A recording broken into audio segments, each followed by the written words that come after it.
Naawa ko kay Secretary Vince Dizon. Kasi Huwag ka maawa dun, sir. naiipit siya. Bakit siya nagpapaipit? Hindi naman siya pwede magsinungaling. Kaya kung napansin nyo, mula nung namatay si Yumang Yusek Cabral, hindi na siya nagpa-presscon.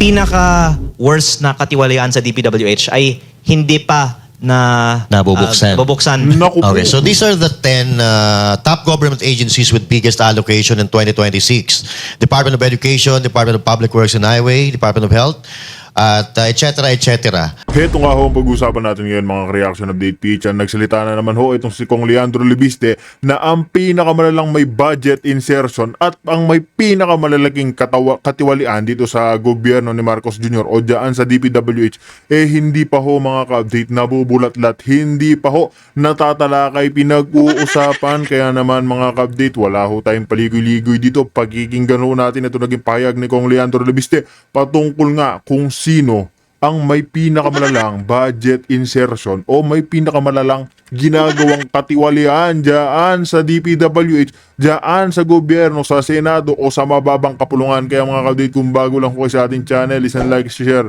isang subscribe lamang ho, malaking tulong na ho yan. Direkta na ho tayo, pakinggan na ho natin. Ito naging pahayag ni Kong Leandro Lebiste. Do you agree? Is this fair para sa inyo or Yes, ano masasabi nito sa budget? budgets are publicly disclosed naman. And in 2025, the DPWH actually exceeded the DepEd, if I'm not mistaken. In 2024, even more so, kasi that's only the programmed appropriation. Programmed, meron yes. pang unprogrammed appropriation. By the way, this is one thing na dapat mabuksan pa in the coming weeks. Yung pinaka-worst na katiwalian sa DPWH ay hindi pa na Nabubuksan. bubuksan. Kasi yung unprogrammed appropriation na nanggaling sa PhilHealth funds ay napunta majority sa flood control. Ang natitira naman Naku sa po. iba pang mga dubious projects. Kahit sa sarili kong distrito, meron din mga projects na ito. At yung mga programmed appropriation, ang Congress ang nag-select Yes. ng projects. At may mga paliwanag, requested sila by the local government units. Ang congressman ay identified as the proponent for many of the projects. Pero yung unprogrammed appropriation, it's already a fact that galing yan sa PhilHealth Fund. It was so important to divert the PhilHealth and the PDIC to fund these projects. Pero hindi pa nabubuksan ano yung 214 billion pesos of DPWH projects that were funded by unprogrammed appropriation. At ang lumalabas nga po, majority was flood control and almost all of it is substandard. At ang tanong, sino ang pumili ng 214 billion pesos of DPWH projects that had to be funded from unprogrammed appropriation? So I think that will be one of the biggest things that na bubuksan pa sa mga susunod na mga linggo. Ayun. So, ang problema talaga natin, unprogrammed, doon talaga nanggagaling yung ano eh. Kumbaga, ito ang nagiging tambayan ng mga korap na politiko, yung unprogrammed fund. Kasi ito, unliquidated ito eh. Kumbaga, they can spend it anytime they want lang na, ano lang eh, kumbaga, ano ba, Tama. certification lang? Ito yun, di ba? Similar siya sa programmed, except yung program dumaan sa Kongreso. Yung unprogrammed, executive yung pumili. Yes. Ayan nga mga ka-update, dyan ho kasi kaya ho nila napapag-chop-chop, dumadaan ho yan sa executive o kay Marcos Jr. Dadaan ho yan mga update, pipirmahan niya lang ho, kaya pwede ho nilang pakialaman, gastusin. Ganyan ho kadali dumadaan kay Marcos Jr. Kaya imposible hong walang kinalaman ang presidente mga ka-update. Imposible hong walang kinalaman ang presidente sa nangyayari hong flood control issue. Flood control ghost projects ho mga ka-update. Kaya itong si Diskaya, wala ho yan mga kapatid, itchapwera lang ho yan. Maliit na daliri lamang ho yan. Yung totoong mga mastermind na mga malalaking kawatan, nandyan ho, nagtatrabaho pa rin sa gobyerno. Happy pa rin ho sila. Di ba? At kinuha pa yung PhilHealth at yung PDIC para pondohan ito. Yes. Kaya yung hindi ko pa nakita na itinanong, yung 214 billion na yan, bakit napaka-importante yung mga proyektong yan na kinuha pa yung ganung pondo para dito at hindi pa nabuksan, ano yung 214 billion na yan? Ayun. Ang lumalabas, karamihan po ay flood control. So itong 2026 GAA, no? For to consecutive na budget natin, pinakamataas ang DPWH, which is, sabi sa batas, dapat pinakamataas ang education sector. I think DepEd mas mataas na sa 2026 kaysa sa Yung DPWH. 2026, yes. Yes. But 2024 and 2025, it was actually... DPWH. Inano ng in-expose yan ni Yes. Congressman Arnie Teves before na mas mataas ang budget ng DPWH. 2 consecutive 24 and 25. Ngayon 26, mas mataas na ang budget ng Department of Education sa programmed program tawag dito, appropriations ba tawag dito. So sa mga unprogrammed, makikita ba natin dun sa mga unprogrammed appropriations nila na I think, parang lumalabas kalahati yung agwat ng Tinigilan na rin yung unprogrammed DPWH projects kahit sa 2025 nung nagalit ang publiko tungkol sa unprogrammed in the late part of 2024, sa 2025 tinigil na.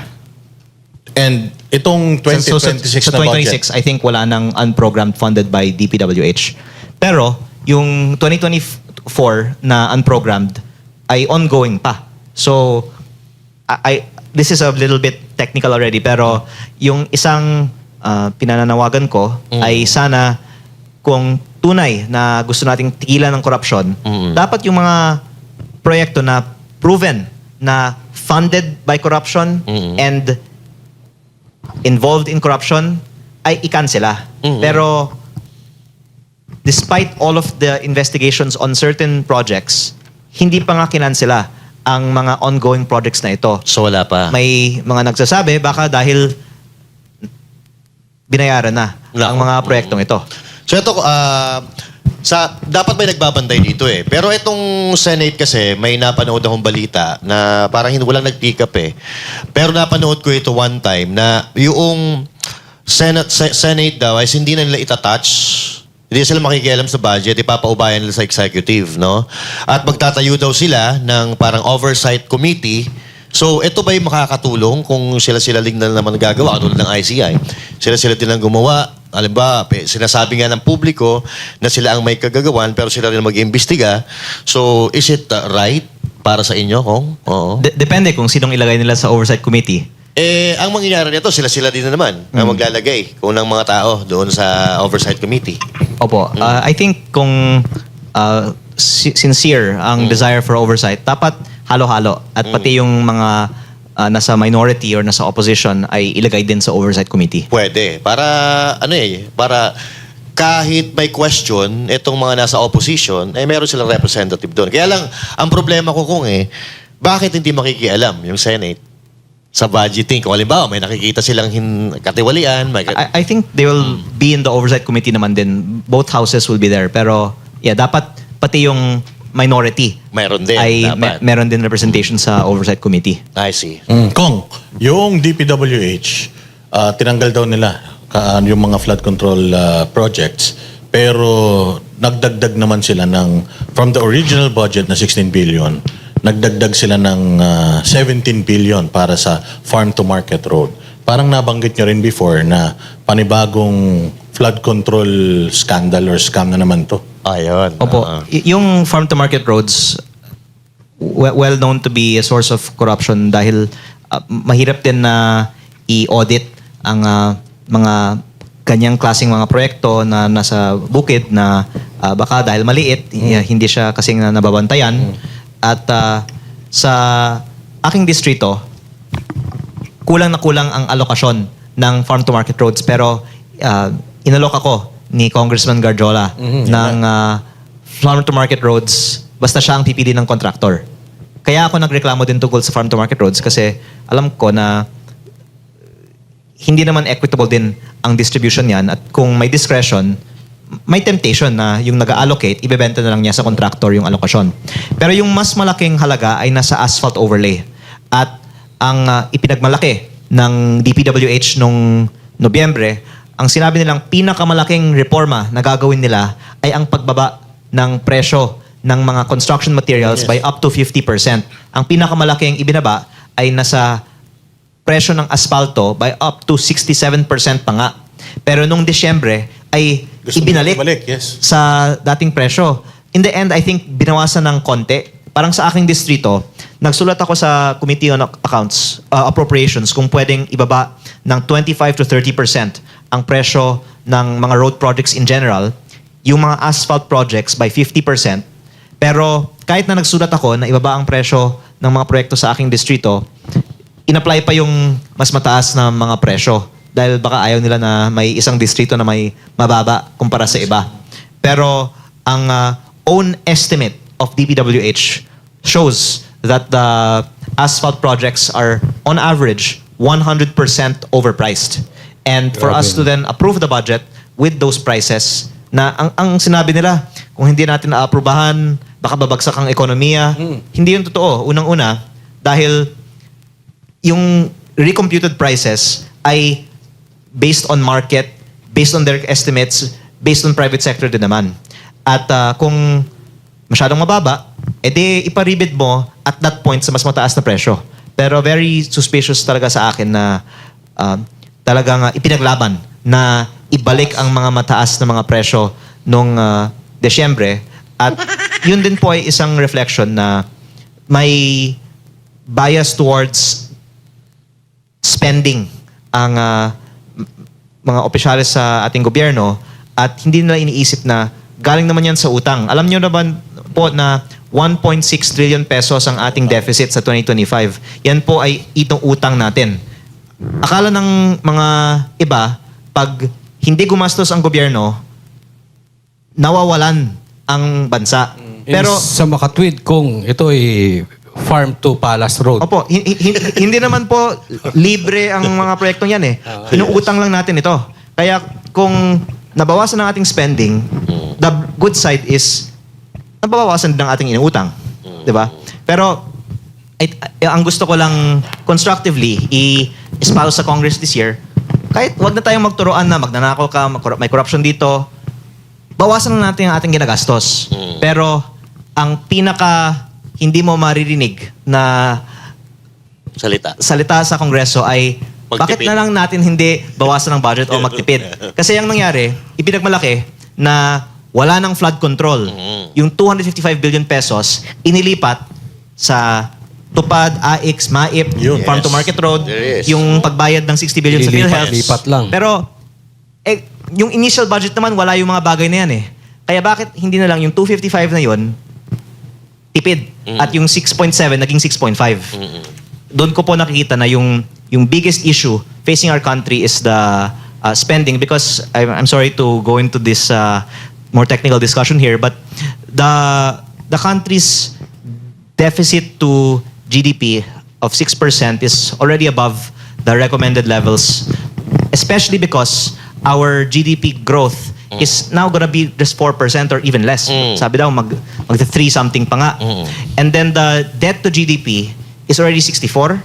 It will approach 70 maybe by next year, Wow. because we keep on borrowing more than our growth is supporting. And the effect of all this is already around 20% of our government revenues is going to pay interest. If we keep going at this rate, it's going to be 30%. Soon enough, we will not be able to support these big budgets because our revenues are just going to pay debt. And that's also going to increase our cost of borrowing. And one thing that I can say is, if you keep going like this, I think that the people in the financial community will agree with the following statement. By 2027, the Philippines will have a credit downgrade. Nako. In the last two administrations, the boon to the economy was we had credit upgrade, kaya dumami ang ating foreign investment. Pag ma-downgrade pa ang ating credit rating, yan yung magiging judgment na ng business community na bagsak ang ating ekonomiya. At sana we take action this 2026 on lowering spending before this catastrophic. Baka kung may Duterte, gusto nilang ilabas yung listahan. Yes. Eh, nilabas yung listahan, Wala. walang insertion na nakapangalan sa Duterte, kaya ayaw nila sanang ilabas yung listahan. Buong 19th Congress Nako. ay nandun. Kaya, Pero Sino lang wala? si Congressman Pulong, nasa 19th Congress, wala siya doon. isang interview si Kong na parang pinalalabas na Duterte aligned siya or Yes. Duterte supporter siya. Sabi DDS daw siya. Ayun. Oo, anong masasabi nyo doon? Kasi parang sinabi na wala bang Duterte dyan sa mga ine-expose mo or in-expose mo na mga listahan? Actually, yung funny thing is, baka kung may Duterte, gusto nilang ilabas yung listahan. Yes. Eh, nilabas yung listahan, Wala. walang insertion na nakapangalan sa Duterte, kaya ayaw nila sanang ilabas yung listahan. Ayan, mahirap dyan mga update ha. Kung may nakapangalan lang sa mga Duterte na budget allocation, katulad na sabihin na ho natin na itong si Kong Pulong, si Kong Pulong kasi mga update, malinis dun ho yan. Wala ho siyang budget allocable, so budget kung ano-ano mga update. Isipin mo, pag nakapangalan ho si Kong Pulong dyan, o kahit sinong Duterte, panigurado mga update, yan si Claire. Yan si Auntie Claire mga update, gagawa ng butas paraan ho para palagihin na naman ho yung issue. Eh ang kaso, wala ho siya mabanatan ngayon sa mga Duterte. Anong ginagawa niya? Nagsasampa ho dyan sa NBI dito sa isang vlogger na abogada, mga ka-update. Kasi sinabi ho sa kanya dyan na yung appendix mo lang ang walang latay, yun ho, napikon si Auntie Claire, magsasampa ng kaso dyan sa NBI. Diba? Basta may mailink ho sa mga kaalyado ni Tatay Digong o ng mga Duterte, gagawa ho ng paraan yan. Para may maidaldal. Diba? I have a few things to add. Number one, sa 2025 budget per district summary ng DPWH mismo, nandun yung allocable per district. 4 na distrito sa bansa ay 0 ang allocable budget. 2 sa Davao City, 1 sa Davao del Norte, at 1 sa Zamboanga City. Sino ba yung mga nandun? Kasi... Congressman Puro Davao Pulong, Ungab, Bebot Alvarez, at Kimer Olaso, if I'm not Yun. mistaken. At dapat lang ikumpirma ng DPWH, totoo ba ito o hindi. Ayan. Kasi factual naman yan eh. Yes. Pangalawa, sa list of proponents ng insertions, nandyan din po. At kaya parang ikinalungkot ng ibang mga nag-i-interview na tinanong ako, meron ba si Duterte dyan? Sabi ko, wala. Parang Ito, kung- hindi yun yung sagot na gusto nilang marinig eh. Pwede mong sagutin o kung ayaw mo sagutin, okay lang. Pero dediretsuhin ko na. Andyan ba sa listahan si Congressman Romualdez? Halos buong 19th Congress Nako. ay nandun. Kaya, Pero Sino lang wala? si Congressman Pulong, nasa 19th Congress, wala siya doon. Yun. At yung allocable niya, 0. Sa 2025. DDS ka. Ito pa mga sino na to. Ito, So process of elimination. Oh. Pag hindi niya nabanggit, nandun. Kaya Sinasabi ko lang naman yung nakalagay sa listahan eh.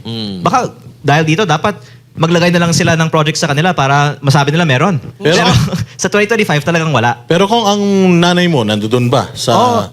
Halos lahat na-report naman na ng bilyonaryo. Sa buong bansa, 4 lang ang district congressman na wala. Ito ngayon titingnan natin. Kung magtutugma ngayon, yung hawak nila na dokumento, tsaka dun sa hawak mo. Ngayon, kung... Kaya eagerly awaiting tayo ano yung officials na sagot. Kasi imposible na makaiwas sila sa tanong na yan. Yes or no lang eh, factual. Yes. At hindi lang ako may kopya nito. Pati PCIJ na Meron na hindi naman DDS ang PCIJ. Diba? Inilabas ng PCIJ ito. Yes. Alam na to ng very critical pa nga yan. DPWH. Galing nga sa kanila eh. At hindi lang ako yung So nagsabi. bakit di pa nila PCIJ. ilabas? I-verify pa ata. Actually, I-authenticate pa ata. Sincerely, naawa ko kay Secretary Vince Dizon. Kasi Huwag ka maawa dun, sir. naiipit siya. Bakit siya nagpapaipit? Hindi naman siya pwede magsinungaling. Kaya kung napansin nyo, mula nung namatay si Yumaong Yusek Cabral, hindi na siya nagpa-presscon. Yes. Tsaka Baka- napapansin ko kung parang baka yung usapan, pagka papunta na doon, idinadivert niya eh. Medyo, para makaiwas lang ba? Pero So again, kung... maawa naman tayo sa kanya. Ayan, pwede. Buti na lang ito si So Kong, maawa maaway pa tayo eh. sa kanya na manahimik na lang siya. Parang wala siyang alam. Ganun ba? Yung sinasabi natin eh. so kung ito, yung kay Yusek Cabral, kasi isa pa sa issue na sinasabi nila, illegal daw yung pag-acquire mo ng mga documents na meron ka from Yusek Cabral. May mga CCTV footages naman na mukhang hindi naman kayo nag-aaway o hindi naman mainit yung inyong pag-uusap. Totoo ba na pinwersa mo sila at nasugatan mo pa nga daw? Nakikipag-agawan ka raw ng dokumento sa kanila? Ikaw lang po nabanggit na yung CCTV footage na inilabas nila, nagpapakita naman na, una, hawak ko yung dokumento, kaya authentic yung dokumento.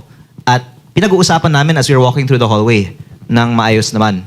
At hindi lang yun, 3.5 buwan ang lumipas mula noon at ng kanyang death na wala naman din siyang sinabi. By the way, November ko pa sinasabi sa publiko na meron akong kopya nitong datos at at the time, hindi lang pinag-interesan ng iba ang sinasabi ko tungkol dito. Pero there was all this time for the DPWH to raise an issue with my possession of the documents, and only when I was challenging them to release it, did they then go and say that. And I think the public can see naman na mali naman na ang focus nila ay ang possession ko ng documents instead of them answering bakit hindi nila inilalabas ito. At hindi lang naman po ako kasi ang may kopya nito, pati ang iba may kopya nito. At ang nangyayari lang ay iniiwasan lang nila ang essential question, bakit hindi nila inilalabas ito. Kaya pala may interview si Ombudsman Boying Remulla na parang pinipitik ka niya dun eh. Na kapag may iba daw na tao naglabas ng Cabral Files at sabihin daw na peki daw yun sa kanila, ay kalokohan daw yun. Parang kalokohan. Parang pinapalabas niya na ang pinaka-original files ni Cabral ay nasa kanya at yung mga nasa iba ay peke. Maganda kung tayo, kasama ng Ombudsman at ng DPWH, lahat mag-live. Ilabas namin ang mga listahan natin. Magko-compare-compare tayo. Baka naman yung kopya ng DPWH pareho sa kopya ko. Tignan natin. Ilabas natin lahat. Paawa ka naman kay Secretary Dizon. Sabi mo nga. Yun nga, yung mabalik tayo dyan kay Sec Vince. Kasi may interview ka na sabi mo, nag-uusap kayo. Pero nung naglabas ka na ng mga document, biglang sabi niya na hindi parang hindi pa authenticated, hindi pa okay yan. May Actually, email, may email nakakatuwa pang yung ano eh. sagot niya kasi ang sinabi Oo. niya, hindi pa authenticated dahil hindi pa niya nakita. Oo, yun. Tama. Kasi nasa Paris siya noon eh. Kaya hindi niya nakita kasi nasa Pero Paris ang siya. sabi mo doon, meron kayong pag-uusap and may mga nakarinig. May email Tama, di ba? exchanges kayo, di ba? May nainilabas ka. Pagkatapos ng September 4, nag-meeting pa kami. And then after that, may iba kaming mga conversations. And then, in-email ko sa kanya yung in-upload ko sa Facebook noong October 1. Okay. Tapos, sumagot naman siya kasama ng ibang attachment through his office. Kaya ko nga sinasabi na maawa na lang tayo sa kanya. Kasi, Ibig sabihin nakita niya kasi sumagot siya. alam naman natin na alam niya na totoo ang files na ito kasi ang PCIG na nga nag-upload din ito eh. Kaya hindi na lang siya siguro magko-comment tungkol dito Kung pa. ang nangyayari kasi dito, parang nagkakaroon ng laglagan. Opo, pero actually, between us, sadya ko pong hinahayaan sila na Okay. magsalita kasi let them weave together their own narratives. Yes. Kasi marami din mga inconsistencies. Una, sinabi ni Yusek Claire, let DPWH answer. Tapos sabi ng DPWH, hindi pa namin ma-authenticate dahil hindi pa namin nakita. Tapos sinabi nila, ibinigay na namin sa ombudsman. Tapos sinabi naman ni Assistant Ombudsman na mahalaga ito dahil maraming leads at bigyan nyo lang kami ng oras para i-authenticate ito at gagawin daw nila in private para hindi mag-fuel ng public speculation. Pero importante daw. Yan ang sinabi niya sa ANC this week. Pero since then, there have been other statements saying na walang katibayan siya kasi wala na daw si Yusek Cabral. Pero O di ba mga ka-update, naaaligaga na ho sila na hindi na ho nila alam paano ho sasagot dito kay Kong Lebiste kasi alam na ho nila mga ka-update, laglag na ho sila. Yan, nag-iisang congressman na lang ho. Yung totoong lumalaban sa kanila mga ka-update, isa ho siya sa may pinaka mahirap na kalaban ngayon lalo na mga ka-update. Na kay Kong Leandro Lebiste ho talaga. Ang alas, narinig naman ho natin mga ka-update na pati nga ito si Vince Dizon, kinaawaan na ho niya. Di ba? Kasi naiipit na nga ito si Vince Dizon. Hindi na ho alam ni Vince Dizon saan ho siya lulugar. Sino ang kanyang kakampihan? Sino ang kanyang ilalaglag? Di ba? Nag-neutral na ho si Vince Dizon. Kaya kung meron ho kayo naging comment or reaction dito sa atin na pag-usapan, komento nyo ho yan sa comment section. Kaya dito na ho natin tatapusin ng ating reaction video.